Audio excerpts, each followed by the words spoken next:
Janine. How's it going today? Pretty good. Just getting on shift and ready to start my rounds. So what's going on? Everything's about the same as yesterday. Everyone's doing okay. I just gave Miss Wells her medicine. Oh, Mr. Iverson's been complaining that his central line site is itchy and is driving him crazy. I did notice some redness around the dressing. I was thinking of changing it out since it's due to be changed out today, but I didn't get a chance. I got really busy with the patients. No problem. I'll take care of the dressing. Thanks. Well, let me know if you need anything. I'm still here for another hour or so. Will do. Thanks, Marcella. Okay, Mr. Iverson. Let's see what's going on.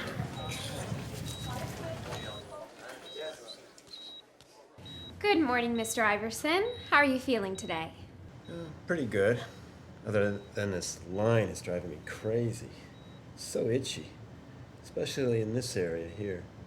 Does it hurt at all? No, it's just itchy. Okay, well, let's take a quick look and see if everything's all right. Well, I can see that there's a little irritation around the dressing, but there doesn't appear to be any redness, tenderness, or discharge around the insertion site. So it's probably just the dressing that's causing a little bit of irritation. So I'm going to change it out and check a little bit closer for things like pain, discharge, or redness. I'll also let your doctor know so that he's aware. He may want to run a few more tests just to make sure that there's nothing more going on than what we're seeing. I'll be right back. I'm just going to go grab a few things and I'll be back to change out that dressing. Thanks. As a nurse, you are the front line of your patient's health care, and it's your responsibility to live up to your promise and to do no harm. One area of concern shared by many hospitals around the country that you play a direct role in is care and maintenance of central lines. Today we will take a look at several evidence-based practices you can employ at the bedside to help in preventing infections and maintaining a properly functioning line. Central line-associated bloodstream infections are serious and potentially life-threatening conditions for our patients. Following these techniques is essential in the prevention of CLABSIs and should be followed at all times. Remember, it's your responsibility to ensure these procedures are followed and adhered to when dealing with central line patients. By following these practices, you're taking a step forward in the defense of your patient. Proper central line care and maintenance consists of 3 key components, including 1, changing the dressing, 2, scrubbing the hub, and 3, maintaining line patency. Let's get started with the first component, changing the dressing. A clean, well-applied dressing is your first line of defense against infections invading the line, and it provides barriers and extra protection to the insertion site. Changing and maintaining an intact, dry dressing decreases the potential for the line to become infected.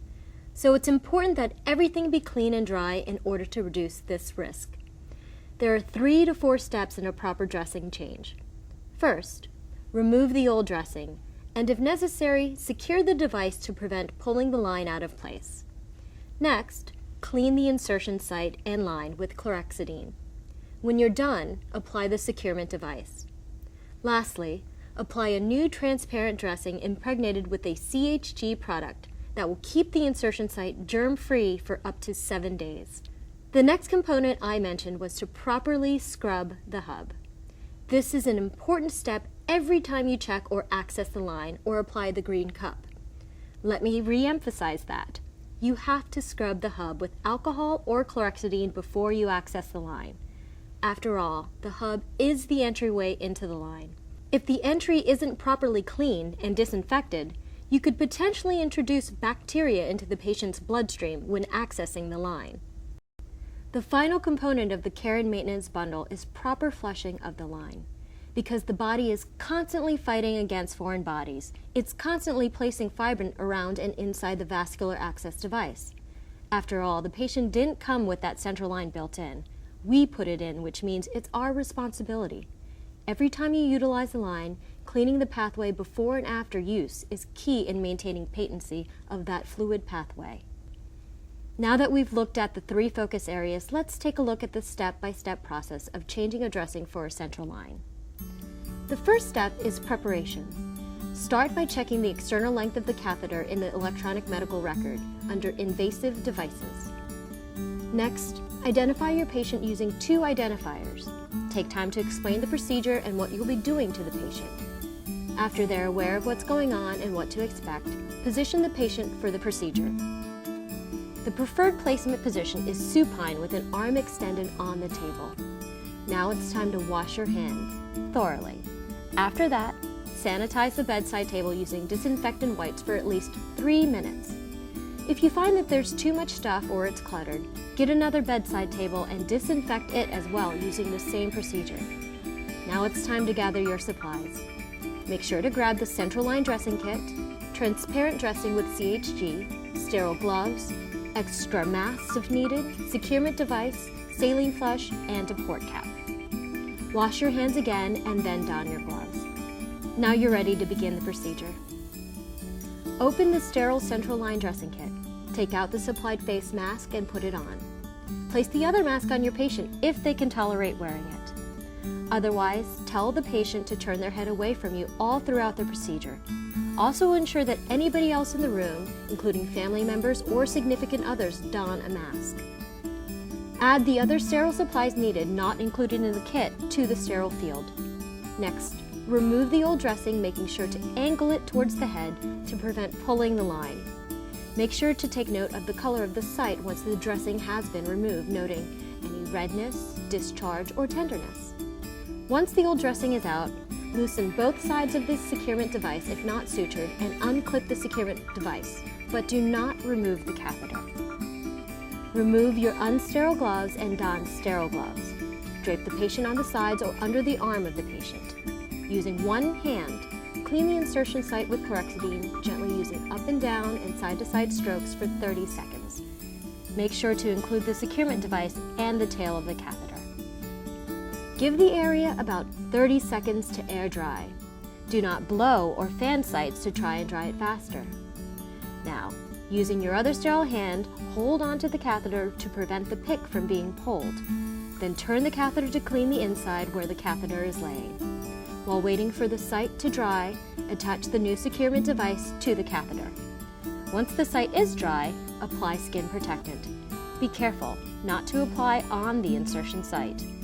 Next, apply the new transparent dressing with CHG.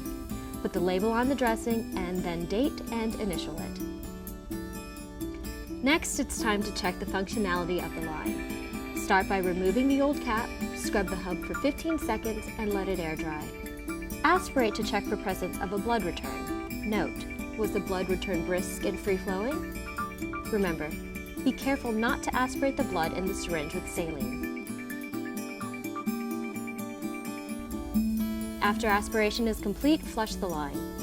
Note any resistance when flushing. It should flush nice and easy using the stop-pause technique to create a turbulent flow inside the catheter to clean the catheter. When done, apply a new access port and then attach the green cap to the end of the hub. Our last step is to document the procedure. In the electronic medical record, look under Invasive Devices for Central Line. Document the external catheter length, condition of the insertion site, date the dressing was changed, and the site of the insertion, such as right or left basilic. Document any observations with the flushing of the line and the response of the patient to the procedure in the notes section. Thank you for taking the time to learn more about this important topic. Remember, you play a critical role in preventing central line-associated bloodstream infections. By practicing the proper care and management techniques discussed in this video, you are taking the necessary steps to protect your patient's health by providing them safe and reliable care. Well, Mr. Iverson, everything looks to be okay. We went ahead and ordered some blood work just to be safe, but everything I'm seeing looks good. There is a little bit of redness around the edges here, probably caused by the dressing or the chlorhexidine. Janine changed it out for us, so hopefully that will help with the itching, and we'll keep an eye on it for now. We'll know more when the blood work comes back in. Did you have any questions for me? No, Doc. I'm feeling a little better already. Good. Well, I'll be back in a little bit to check on you again. Janine will be here to make sure that you're comfortable and to keep me posted when the blood work does come back. Thanks, Doc. Just gonna check on it one more time, Mr. Iverson. Okay, looks good. I'll be back shortly.